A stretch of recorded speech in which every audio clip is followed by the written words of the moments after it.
Hey guys, this is Blake Calhoun. Welcome to another episode of Almost Professional. Been super busy recently working on a new course that I've mentioned a couple times, all about smartphone video and smartphone cinematography. The other thing, and I've mentioned this too, have been working on a new short film for the FILMMAKING Pro contest.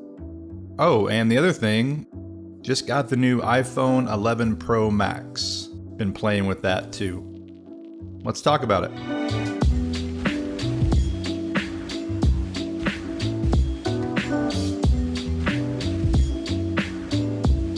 The short film for the contest was a lot of fun. It was a pretty advanced shoot, I have to say, considering what I've done in the past.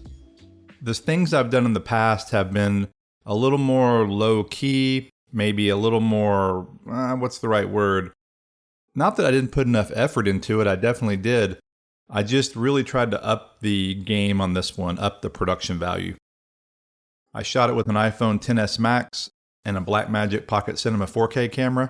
I released a video about that recently, about the gear I used. And so if you're interested in that, it's on my YouTube channel, so definitely check that out. I called it Gear Prep for a new short film. This short film was made specifically for the FILMMAKING Pro contest. And so you can use additional cameras along with FILMMAKING Pro and a smartphone. 70% has to be shot with FILMMAKING Pro. You'll have to see the film to know what I'm talking about when I say I upped my game. And I didn't approach it any differently necessarily. I still shot this movie with a two-person crew, just like we did with Miranda. Miranda was the film I did in 2018, and it did well in their contest. It actually won the narrative fiction category. And that's what I did again this time. I did a narrative fiction film. And I actually used the exact cast from Miranda. I have the same three actors if you've seen that film. Totally different story here, but it is Oliver Toll, Susanna Gibb, and Steve Elkins. That film will be released on September 30th, 2019. That's the deadline. I may have it out a day or two early, I don't know, but there's a lot to do. I've got a rough cut done, but I still have to do the visual effects, the sound design, and I still have to get it cut down. It's over 6 minutes long right now. It has to be under 5 minutes or 5 minutes or under. This is one of those films that I've done that really, I was surprised that I was able to get it to the length it was. The script was 7.5 pages. And so the running time now is 6:10 roughly. So that's pretty good based on, usually in a screenplay, it's a minute per page. And so I've got it pretty tight, but I got to make it even tighter. I got to make some tough choices. This is a place where having an editor is always good, because when you're on a shoot and it was a hard shoot, it's hard sometimes to cut some footage that you think is really cool or that really works. But if it doesn't show character or advance the story, it just needs to be cut out. And in this case, since we have a hard runtime we have to meet, I have to cut stuff out that I might not otherwise do. And in the end, I may end up doing a director's cut. I'm not 100% sure yet. I have to see how this turns out. I may end up liking the faster cut. But if I don't, I may do a director's cut where I can let the movie breathe a little bit. But I'm excited to share this one with the world. It's a little bit different for me. It's a supernatural, not a horror film. I've done a horror film in the past. I didn't direct it, but I produced it and edited it. This is more of a supernatural, kind of in the vein of Twilight Zone, maybe a little bit of The Shining mixed in. And it also has a little bit of dark comedy. Dark comedy is really one of my favorite type of films or TV or whatever to watch and to make myself, although they are typically harder sells. And when I mean harder sells, I'm talking about on the feature film side. Unless you're Quentin Tarantino or someone like that, really the genre stuff works the best from a marketing perspective. Sci-fi or horror or thriller, that kind of thing. But I digress. We're talking about short films here in the FILMMAKING Pro contest. So look for that film coming soon, again at the end of September. The tentative working title is called The Movie Star. And so I hope you like it. I'm pretty pumped about this one. And just another quick note there, I actually am a little bit, not nervous, but anxious, because the celebrity judges are pretty interesting. They didn't do that last year, FILMMAKING Pro that is. And Steven Soderbergh is one of the judges. It looks like he might be the head judge. I don't know how they're going to work all that out. But pretty cool to have guys like him looking at your work. But also Jed Brophy, who was in the movie Blue Moon, the iPhone shot movie Blue Moon. Matthew Cherry, he did a indie film shot on an iPhone. And of course, Sean Baker, his movie Tangerine, that really opened the doors for a lot of people to accept iPhone as a viable way to make a movie. His film Tangerine from Sundance, that is. I say this all the time, and it's really true, whether it's the Moment short film contest or the Filmic Pro contest or like Road Reel, they do one. Lots of them out there. The best thing about these contests, really, beyond being able to show your work to people and win some cool prizes, is it actually gets filmmakers out there to make a movie. And that's the biggest thing. So many people love to talk about gear and talk about screenwriting and just talk. But not that many people get out there and actually make a movie.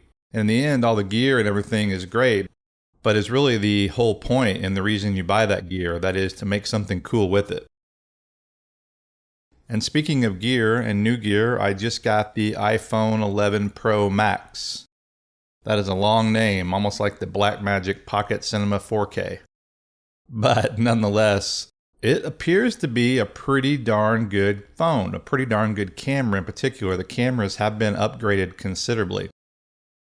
I've only had it for a day at the time of this recording, and so I'm not going to go into a lot of the tech aspects right now, but check out my YouTube channel very soon, and for the foreseeable future, I'm going to do a lot of content around this new device. Mainly the video side, of course. There's plenty of people out there doing the photo side. And the biggest things I want to test out are how the OIS, the optical image stabilization, is now, the tone mapping. The iPhone XS Max, while it was a great phone, and it still is a great phone, I just used it to shoot the short film, and I'm pretty happy with the results. It does have that HDR tone mapping that does weird things to skin tone, especially in bright light. And so I'm hoping in the iPhone 11 Pro they've toned that down, no pun intended.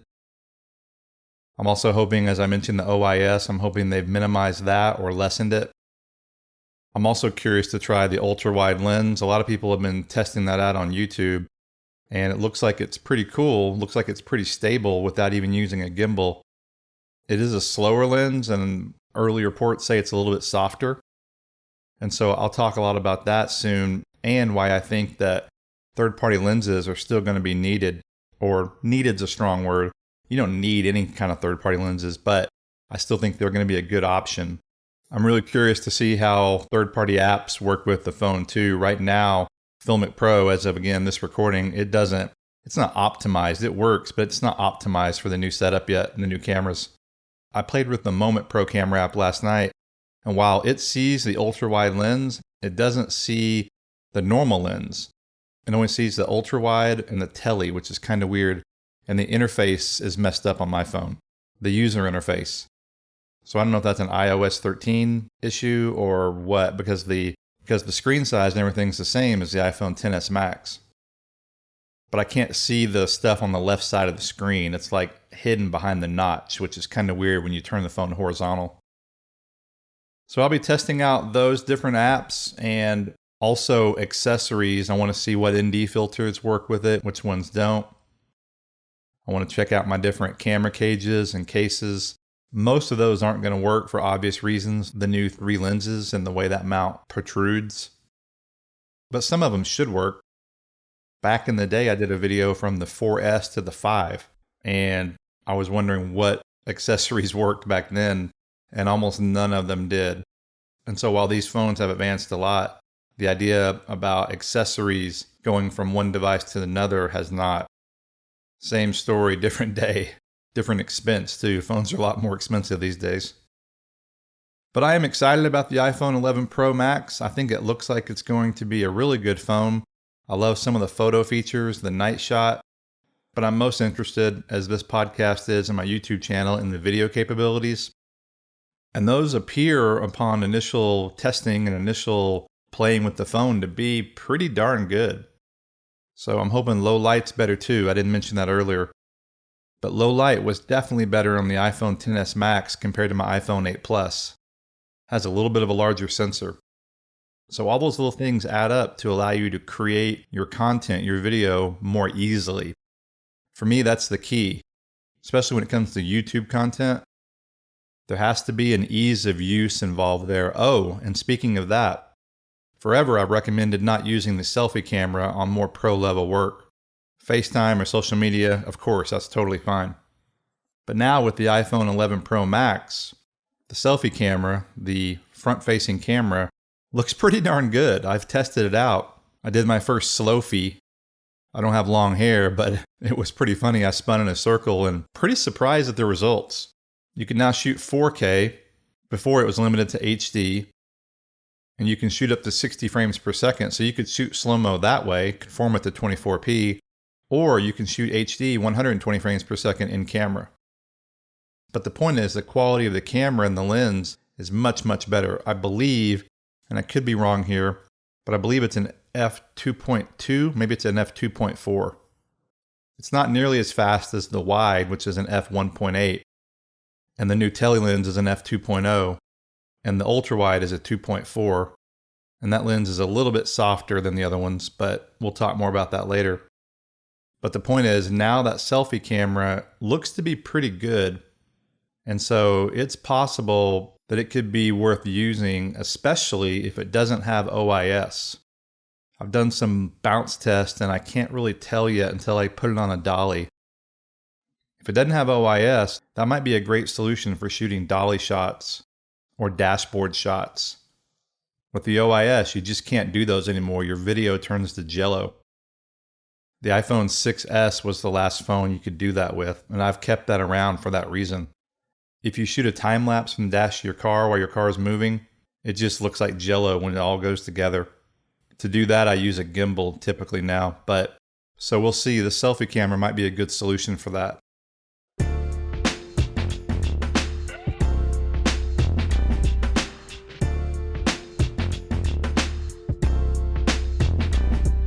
I mentioned the course I've been working on, and it is a smartphone video and cinematography 101 course geared towards beginners, and it's coming very soon. I mean, imminently. And so if you're interested in that, be sure to check my website, ifilmmakers.tv. I'll have a lot of information coming soon about that, not only there on my website, but on YouTube and Twitter. And of course, I have my Filmic Pro course, The Complete Guide to Filmic Pro, and I'll be updating that as new features come along with the version 6 app, including how it works with the new phone. So if you've already purchased that, you'll get some new free content added to that course in the near future as well. And I'm going to do the same thing with this cinematography course. Whenever new stuff comes along, I'll add it. The main thing about the cinematography course I want to stress though, it's not app or tech driven. Yes, I'm using apps. I use Filmic Pro and I use an iPhone. But what I primarily talk about is the craft and the techniques involved for shooting professional quality video. And it's all about learning the fundamentals of cinematography. You learn those basic principles, it applies to any camera, no matter what you shoot today or in the future. I of course go into the tech realm with different things, but tech changes all the time, as we just demonstrated with the new iPhones. So while you gotta stay up with the tech, and I'll continue to add things about tech, when you learn the fundamentals of something like cinematography, that stays with you forever. It's an exciting time to be a filmmaker right now. No matter if you're making films or if you're making YouTube videos, you're making corporate videos, you're a mobile journalist, it doesn't really matter. Whatever you want to create, whatever you want to produce, that's subjective, that's up to you. But we really never had a time like this in history where these amazing tools are available to pretty much everyone. The main point is, don't wait to create. Whatever phone you have, whatever camera you have, get out there and make the movies, the videos, the content you want to make. I'm Blake Calhoun. This has been another episode of Almost Professional. Thank you guys for listening, and I will talk to you in the next episode.